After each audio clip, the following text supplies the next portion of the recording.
Hello and welcome to Auto Shenanigans. How the devil are you? Have you had a good week? My name is John. Thank you very much for joining me for another exciting Great British Road Journey. This week I've come to Northamptonshire, a county that you have to drive through to access better parts of the country. That said, unlike Bedfordshire, which we visited last week, Northamptonshire appears to have contributed something to society and is perhaps best known for being home to the shoe and boot industry. It's also where you'll find Motorsport Valley, exciting stuff but sadly undermined somewhat by places like Corby and Kettering. Our journey today takes us from Peterborough to Kettering, and as always, to help navigate our way there, we'll be using a copy of my 1923 Michelin guidebook, period correct maps, and I've got a stab vest on, so I should be fine. We start then in an abysmal place known as Peterborough. But hold on, Peterborough isn't in Northamptonshire. Well, actually, no, it's not. But in the days of my guidebook, it was. Nobody wants Peterborough in their county because it messes up all of the crime stats, and in the 1970s, Northamptonshire were delighted to offload Peterborough to the county of Cambridgeshire. However, until that point, it was part of Northamptonshire and thus is fit for inclusion in our Northamptonshire journey. Peterborough has certainly changed a bit over the years. In the 1920s, it was a decent-sized town with a population of around 35,000, but today that's grown to well over 185,000. A lot of the growth can be put down to the government's New Town Plan, a post-war house-building scheme that would see several new towns created by either building new ones from scratch or expanding existing towns, which is exactly what happened to Peterborough. My guidebook suggests that we might like to visit Peterborough Cathedral, and I agree because it's this or the Orton estate. No thanks. It was constructed in the year 1118 on the site of a monastery that's been traced as far back as the year 655. 655? 655 AD?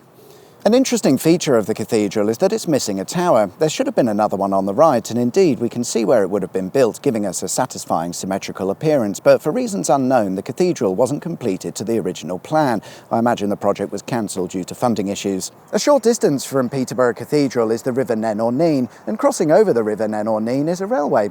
It does so via a bridge, and it's an interesting bridge because it's said to be the only surviving cast-iron bridge on a mainline railway. It's known as the Nene Viaduct, and it was constructed in the 1850s and amazingly still carries high-speed trains today. They don't build them like they used to. Case in point, the bridge next to it. They expanded the railway with more track and as a result had to build a second bridge, but rather than match it to the existing lovely structure, they just chucked in a steel truss bridge. Ew.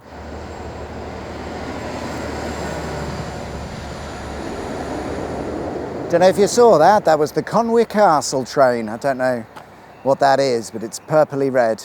Just next door to the viaduct is the Railworld wildlife haven. It's a bit of an odd mix of nature and railway stuff, but you know what? They do a bloody good job. It's a charity-led organisation that was set up in 1985 and they aim to educate and entertain, and indeed there's plenty to keep you busy. However, what I wanted to look at sits out front and it's known as the RTV 31. If you ever saw my video on TRL Crowthorne, you may recall we mentioned this tracked hovertrain, and here it is. A once functioning concept designed to hover above the tracks at 300 miles an hour. They reckoned you'd be going from London to Birmingham in 20 minutes. Like all overpriced fantasy high-speed transport solutions, having spent millions and millions, the project was cancelled due to spiralling costs. Leaving Peterborough, hopefully to never return, we drive down what would have been the A605. The road used to follow this route, but as part of Peterborough's expansion, a new road was built that took on the A605 number. This new road would result in some parts of the original road being abandoned, and we find such a section just on the other side of Elton Village. Our old map shows us that the road used to run this way, but that's no longer possible, and from here we're forced onto the more modern A605.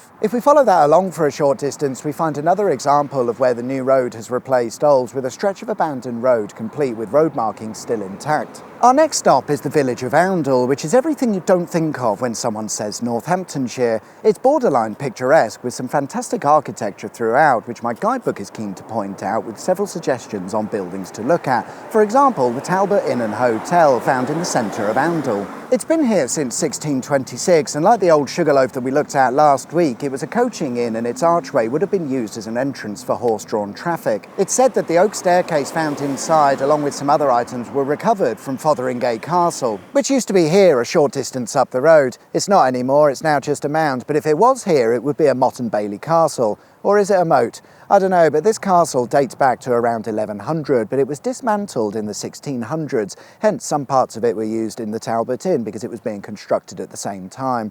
All that remains today of the castle is this small section of outer wall, which for some reason has been made a scheduled monument because it's a nationally important structure. Is it? Next up is another thing that I'd say isn't of national importance, Corby. To get there, we'll be heading along the A427, and I've got no idea how this counts as an A road, but in any case, it's always been like this according to our old maps, and indeed, the road appears to be as it used to be with minimal changes. Oh, but hello, what's this just off the A427? It's RAF Deenethorpe, an airfield that was built in 1943 and then allocated to the United States Air Force, who would fly bombing missions from the airfield.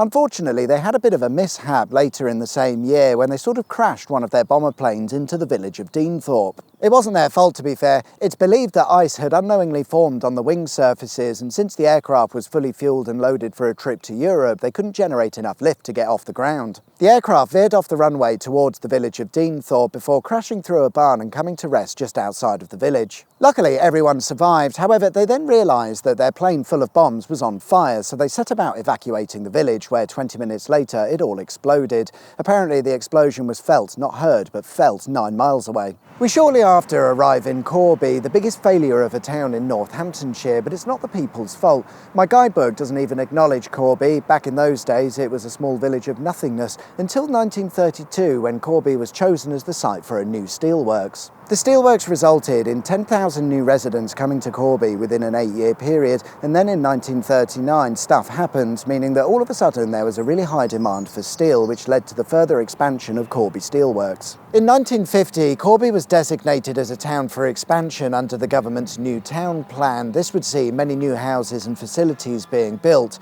It was all going really well for Corby, until it wasn't. Following nationalisation of the steel industry, Corby Steelworks was scaled back and closed down over a period of several years, leading to a third of Corby losing their jobs, a third of an entire town.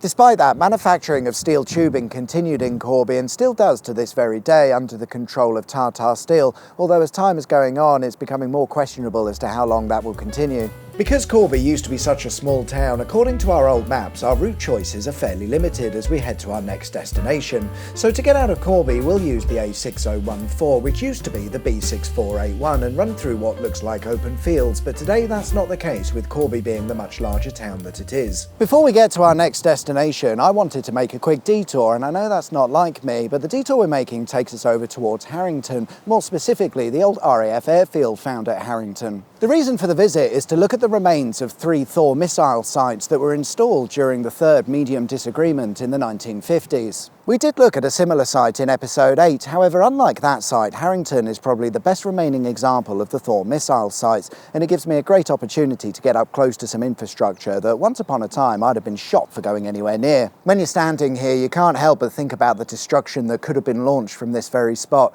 If you aren't familiar, the Thor missile systems were a series of missile launch pads from which the United States could launch their nuclear weapons at their intended target, Russia. The problem is that back in the Cold War days, the missile range was nothing to brag about, and indeed Russia's missiles couldn't reach as far as the United States, so instead they targeted the several Thor missile sites around the UK. Basically, we'd be f***ed. Thankfully, the world is a much better place now and we're all getting on just fine. Next up is another gem of Northamptonshire, the town of Kettering. In 2007, a regeneration project was undertaken, but I don't think it really worked. A bit like Corby, the main industry that this town was built on has sort of faded away over the years, leaving a town full of people with, well, not a lot to do. Kettering was mostly founded around the shoe and boot industry, with the earliest recorded shoe business opening in 1777. Over the decades, the industry showed no signs of slowing down, with various shoe factories popping up all across town. For example, in 1884, a guy called William Timpson would set up a factory in Kettering. Yeah, that's right, it's the same Timpson that's still trading today, although they don't manufacture shoes these days. In later years, competition from overseas suppliers would become a bit of an issue, which saw nearly all of the factories close down. Nearly all of them, except for one, Lokes Shoemakers. They set up a factory on Wood Street in 1894, and they're still manufacturing shoes as per the Kettering tradition to this very day. It's fair to say they're more of a luxury shoemaker, and I am not their demographic. According to my guidebook, back in the day, Kettering had a population of around 30,000, which is quite a lot for those times, but given the whole town was busy making shoes, I suppose that makes sense. It suggests that we educate ourselves and visit the Alfred East Art Gallery found on Sheep Street. It was set up by local artist Alfred East, who wanted to make art and culture easily accessible to the idiot shoemakers of Kettering. It was an idea that he'd borrowed from a philanthropist who in 1904 gifted the town of Kettering with a library in an effort to give the working man an opportunity for self-development. Alfred wasn't quite so charitable. What he did was donate a vast collection of his artworks to Kettering Council. Nice. On one condition though, that the council built a structure to house it all. Not so nice. But they did build it, and what we see today is what they came up with. And there we are then, guys. That's all we've got time for this week. Thanks very much for watching. I hope you liked the video. If you did, there is of course a button specifically for that. And if you haven't subscribed already, please consider doing so. That'll be wicked sweet awesome. Enjoy the rest of your week, whatever it is you get up to. My name's John. You've been watching Auto Shenanigans, and I'll see you guys next time for another exciting Great British Road Journey. Till then, take care. Bye-bye.